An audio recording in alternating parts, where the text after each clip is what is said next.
নমস্কার, আরও একবার স্বাগত জানাই আমাদের ইউটিউব চ্যানেল মিনময় সহজের পক্ষ থেকে। আশা করি প্রত্যেকেই ভালো রয়েছেন। আজকে যে বিষয় নিয়ে আলোচনা করব, নূতন হ্যান্ডিক্যাপ কার্ড আবেদন পদ্ধতি নিয়ে। অনলাইনে হ্যান্ডিক্যাপ কার্ডের জন্য আবেদন করতে হচ্ছে।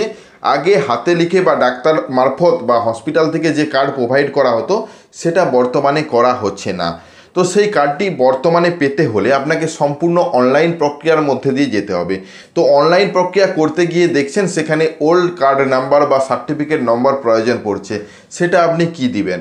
তাছাড়া যারা নূতন ক্যান্ডিডেট বা নূতন হ্যান্ডিক্যাপ বা এই রিসেন্ট জন্মসূত্রে হ্যান্ডিক্যাপ হয়েছেন, ডাক্তারবাবু সূত্রে প্রেসক্রিপশনে লিখে দিলেও আপনি এই প্রক্রিয়াটা কিভাবে অনলাইনে করে সার্টিফিকেট পাবেন, আজকে সে বিষয় নিয়ে বিস্তারিত আলোচনা। একদম স্টেপ বাই স্টেপ দেখতে চলেছেন তার পদ্ধতি। অবশ্যই ভিডিওটাকে স্কিপ না করে লাস্ট পর্যন্ত দেখুন এবং আমাদের সাথে থাকুন। একটা ছোট্ট অনুরোধ, যদি আপনি আমাদের চ্যানেলে নতুন আসছেন, অবশ্যই চ্যানেলটাকে সাবস্ক্রাইব করুন, পাশের দেওয়া বেল আইকনটা ক্লিক করতে ভুলবেন না পরবর্তী নোটিফিকেশন পাওয়ার জন্য। আর যারা অলরেডি সাবস্ক্রাইব করে আমাদেরকে সাপোর্ট করেছেন, অসংখ্য অসংখ্য ধন্যবাদ। হ্যাঁ, আজকে কথা বলছি হ্যান্ডিক্যাপ কার্ড পাওয়ার জন্য বা ইউডিআইডি অফিসিয়াল ওয়েবসাইট থেকে কিভাবে আবেদন করবেন নূতন ক্যান্ডিডেটরা। তো সেজন্য সরাসরি স্ক্রিনের মধ্যে চলে যাই এবং সেখানে আলোচনা করি, তাহলে বিষয়টা আপনার কাছেও পরিষ্কার হবে। চলুন, আমাদেরকে যে অফিসিয়াল ওয়েবসাইটে আসতে হবে swavalambonCard.gov.in। এই অফিসিয়াল ওয়েবসাইটটা আপনাদেরকে যদি কোথাও ইউডিআইডি কার্ড বা হ্যান্ডিক্যাপ কার্ড করতে যাচ্ছেন হসপিটালে, সেখান থেকে এটাই বলা হচ্ছে অনলাইনে করে নিন। তো এই অনলাইন প্রক্রিয়াটাই দেখতে চলেছেন। আজকে কি বিষয় নিয়ে, অবশ্যই যাদের কার্ড আছে এরকম ব্যক্তিদের নয়, যাদের কার্ড নেই, কন্টিনিউ ডাক্তারবাবুর দ্বারা লিখে দেওয়া সার্টিফিকেট রয়েছে কিন্তু আপনার কাছে কোনো সার্টিফিকেট নম্বর কিছু নেই, আপনি কোন অপশানে ক্লিক করে কিভাবে করবেন সম্পূর্ণ প্রক্রিয়াটা। তো চলুন সরাসরি অফিসিয়াল ওয়েবসাইটে আসার পরেই নিচের দিকে দেখতে পাচ্ছেন ইউনিক ডিসেবিলিটি আইডি অর্থাৎ ইউডিআইডি কার্ডের যে অপশান, এখানে ট্র্যাক অ্যাপ্লিকেশন অর্থাৎ আবেদন করার পর যখন ট্র্যাক করবেন আপনার স্ট্যাটাসটা বর্তমানে কি, কার্ড হলো কি না, রিজেক্ট হয়েছে কি না, এই সমস্ত দেখার জন্য তার সাইডেই রয়েছে অ্যাপ্লাই নাও অপশান। অ্যাপ্লাই নাওয়ে ক্লিক করুন। অ্যাপ্লাই নাওয়ে ক্লিক করার সাথে সাথে কার্ড করার জন্য যে পদ্ধতি বা স্টেপ বাই স্টেপ কিছু ইম্পর্টেন্ট তথ্য কিন্তু এখানে দেওয়া রয়েছে। টার্ম অ্যান্ড কন্ডিশনে টিকমার্ক দিন এবং সাবমিটে ক্লিক করুন। সাবমিটে ক্লিক করার সাথে সাথে এখানে আপনি বুঝতে পারছেন না কোন অপশানটাতে ক্লিক করবেন, তো তার জন্য সবচেয়ে ভালো হয় এটা একটু বাংলাতে রূপান্তরিত করি, যেহেতু আমি বাংলাতে ভিডিও করছি। তো বাংলাতে রূপান্তরিত করলে এই দাঁড়াচ্ছে যে এখনও ইউডিআইডি পোর্টাল বা অন্য কোনো প্ল্যাটফর্মের মাধ্যমে জারি কোনো সার্টিফিকেট আপনার কাছে নেই, আপনি আবেদন করছেন ফ্রেশ হিসেবে। এটা কিন্তু ফ্রেশ, এটাতে আমি আবেদন করব। আর যাদের কার্ড রয়েছে তাদের জন্য এটা। এবারে কার্ড থাকা অবস্থায় যারা আবেদন করেছিলেন রিজেক্ট হয়েছে, তার নিচে সেই অপশানগুলো। তো আমরা সমস্ত অপশানে আলাদা আলাদা ভিডিও বানাবো, তাই আজকের যে অপশান প্রথমেরটা, অর্থাৎ আমার কাছে কোনো কার্ডে নেই, আমার কাছে কোনো প্রতিবন্ধী সার্টিফিকেট নেই, এই অপশানটাতে তো টিকমার্ক দিলাম। আমরা আবার পুনরায় ইংলিশ করে নিই, তাহলে বিষয়টা বুঝতে সুবিধা হবে। এবং সাবমিটে ক্লিক করলাম। সাবমিটে ক্লিক করার সাথে সাথে প্রথমে আসছে অ্যাপ্লিক্যান্টের full name, as per admit card বা আধার কার্ড যেটা সঠিক আছে সেটাতেই দিবেন। এখানে আইডি প্রুফ এবং অ্যাড্রেস প্রুফ হিসেবে ডকুমেন্টস আপলোড করতে হবে। তো যাই হোক, এখানে alternative mobile number, email ID, date of birth অ্যাপ্লিক্যান্টের এবং মেল ফিমেল সেটা চয়েস করার পর বাবা বা মাকে যাকে গার্জেন হিসেবে রাখছেন, বাবা মা বা অন্য কেউ যদি হয়ে থাকে সেটা অপশানে রাখবেন। তো ফাদার্সে ক্লিক করার সাথে সাথে বাবার নাম লেখার জায়গা আসবে এবং তার জন্য আলাদা কন্ট্যাক্ট নম্বর লেখার জায়গা আসবে। ফটো এবং সিগনেচার, যদি সিগনেচার না করতে পারে তো তাহলে থাম ইমপ্রেশন বা আদার প্রিন্ট অপশানেও অপশান রয়েছে, যে কোনো কিছু আপলোড করতে হবে। নির্দিষ্ট মাপ দেওয়া রয়েছে, জেপিইজি ফরম্যাটে রয়েছে, এটা আগের থেকে স্ক্যান করে রাখবেন। ফটো সিগনেচার আপলোড করার পর প্রুফ অফ আইডেন্টিটি অপশান এসেছে। এখানে আপনাকে বলা হচ্ছে আপনার কি আধার কার্ড আছে, ইয়েস অপশানে ক্লিক করলেই আপনার আধার নম্বরটা দিতে হচ্ছে এবং এগ্রি করে প্রুফ অফ আইডি প্রুফে আধার অপশান আসবে। আর যদি নো করেন তাহলে অনেক ধরনের অপশান পাবেন এবং সেটাকেও স্ক্যান করে রাখবেন 10 থেকে 500 কেবির মধ্যে, পিডিএফ, জেপিজি বা পিএনজি যে কোনো ফরম্যাটে। তো এখানে সমস্ত কিছু আপলোড কমপ্লিট হয়ে গেলে আসবে অ্যাড্রেস করসপন্ডেন্ট, অর্থাৎ আপনার পুরো অ্যাড্রেসটা, ভিলেজ, পোস্ট, পুলিশ স্টেশন এবং আলাদা করে স্টেটের ঘর রয়েছে এবং ডিস্ট্রিক্টের ঘর আলাদা রয়েছে, থানার ঘর আলাদা রয়েছে, আবারও ভিলেজের ঘর আলাদা চয়েস করতে হবে। অর্থাৎ এগুলো পরপর চয়েস না করলে আসবে না পিনকোড পর্যন্ত। প্রথমের অ্যাড্রেস ঘর 1-এ যে ঘরটি রয়েছে সেখানে আপনি ভিলেজ অথবা পোস্ট অফিস যেরকমভাবে লিখেন VILL লিখে সেটা লিখবেন।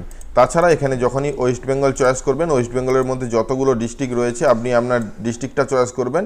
ডিস্ট্রিক্ট চয়েস করার পরেই থানা বা আপনার ব্লকটি আসবে এবং সেটা চয়েস করার সাথে সাথে গ্রামের নাম অর্থাৎ সেই ব্লকে যত গ্রাম রয়েছে প্রত্যেকটা গ্রাম আসবে। আপনার যে গ্রামটা রয়েছে সেটা আপনি এখানে সার্চ করবেন এবং সেটাই চয়েস করবেন। তারপর পিনকোড, অবশ্যই সেই গ্রামটা চয়েস করার পর পিনকোডটাও এখানে দেখতে পাবেন, সার্চ করে নিতে পারেন অবশ্যই লিখে, এবং সেই পিনকোডটা এখানে দেখতে পাবেন এবং সেই পিনকোডটা চয়েস করবেন। তারপর রয়েছে ডিসেবিলিটি টাইপ। তো আমি এই অ্যাড্রেস ঘরটা কমপ্লিট করে ডিসেবিলিটি টাইপে যাচ্ছি। ধরনের ডিসেবিলিটি আপনি যদি ডাক্তার দেখাচ্ছেন সেই ডাক্তারবাবুর তরফ থেকে কিন্তু লেখা রয়েছে কি ধরনের ডিসেবিলিটি, সেটা আপনি আগে সার্চ করবেন বা সেখান থেকে দেখে নেবেন।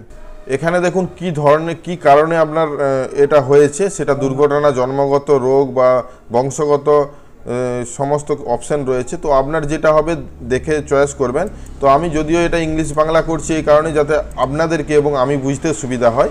তো যাই হোক, এখানে রয়েছে ডিসেবিলিটি বাই বার্থ। তো বাই বার্থ সূত্রে যেহেতু ডিসেবিলিটি ইয়েস করতে হচ্ছে, তো ইয়েস করার সাথে সাথে যে এখন পর্যন্ত হসপিটালের সঙ্গে যোগাযোগ বা আমি কন্টিনিউ পারপাসে চিকিৎসা করছি কি না এই সম্বন্ধে সেটা ইয়েস অথবা নো করতে হবে। তো নো করলে আপনাকে যে হসপিটাল থেকে লিখিত দিয়েছে তার ডিটেলস দিতে হবে, আর ইয়েস করলে তার ডিটেলস আরও বিস্তারিত আসবে, অর্থাৎ হসপিটাল কোন স্টেটের মধ্যে অবস্থিত এবং হসপিটাল ডিস্ট্রিক্ট কী রয়েছে। ডিস্ট্রিক্ট আসার পর সেই হসপিটালের নাম আসবে এবং সেই নামটা দেখে অবশ্যই সেই নামটা চয়েস করবেন। নিচে যে ক্যাপচার কোডটা রয়েছে প্লাস মাইনাস অপশানে সেটা দেওয়ার পর টার্ম অ্যান্ড কন্ডিশনে টিকমার্ক দিয়ে সাবমিটে ক্লিক করবেন। ফাইনাল সাবমিট করার আগে এটা প্রিভিউ পার্ট আসবে, সম্পূর্ণ ডিটেলসটা আরেকবার ভালোভাবে দেখে নেবেন। যেটা এতক্ষণ বলছিলাম, এই প্রিভিউ পার্টটায় যদি ভুল থাকে তাহলে আপনি অবশ্যই এখনও কারেকশন করতে পারেন নিচে কারেকশন অপশানে ক্লিক করে। আপনি যদি মনে করেন এডিট করবেন, এডিট অ্যাপ্লিকেশানে যদি ঠিক থাকে ফাইনাল সাবমিটে ক্লিক করুন। ফাইনাল সাবমিটে ক্লিক করার সাথে সাথে এখানে দেখতে পাবেন সাকসেসফুলভাবে সাবমিট হয়েছে, একটা নম্বর প্রোভাইড করেছে। যে নম্বরটা আপনার কাছে থাকতে হবে বা এই নাম্বার ধরে আপনি পরবর্তীতে ট্র্যাক করতে পারবেন ডিটেলসটা। ডাউনলোড অ্যাপ্লিকেশন বা ডাউনলোড রিসিভে ক্লিক করে আপনি সম্পূর্ণ অ্যাপ্লিকেশনটা ডাউনলোড করে নিতে পারবেন। পিডিএফ এটাকে প্রিন্ট আউট করে রাখবেন এবং পরবর্তীতে যেহেতু আপনি কার্ড পাওয়ার জন্য আবেদন করছেন, আপনার কাছে কোনো কার্ড নেই, সেহেতু আপনাকে সেই হসপিটাল থেকে কল করে বা নির্দিষ্ট টাইমে আপনাকে ভিজিট করতে বলা হবে এবং সেখানে গেলে ভেরিফিকেশন করে আপনাকে কার্ডটি প্রোভাইড করা হবে এবং কার্ড আসবে পোস্ট অফিসের মাধ্যমে। তো আশা করি বিষয়টা বুঝতে পেরেছেন। আর এটা যেটা দেখছেন এটা হলো ডাউনলোড অ্যাকনোলেজমেন্ট বা রিসিভ কপি, এটা অবশ্যই প্রিন্ট আউট করে নেবেন। অর্থাৎ দুটো যে পেজ আপনাকে প্রোভাইড করা রয়েছে সেই দুটো পেজই প্রিন্ট আউট করে রাখবেন হবে।